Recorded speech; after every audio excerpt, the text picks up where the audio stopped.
गुरुर्ब्रह्मा गुरुर्विष्णु गुरुर्देवो महेश्वरः गुरुर्साक्षात् परब्रह्मा तस्मै श्री गुरवे नमः।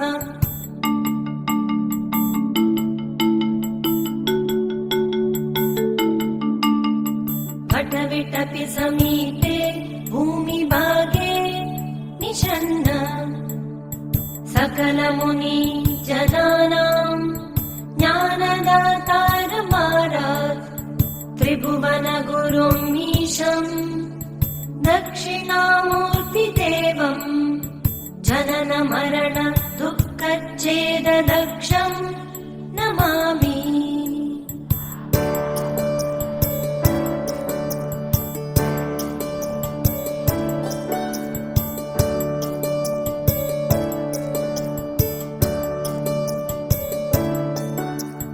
चित्रम्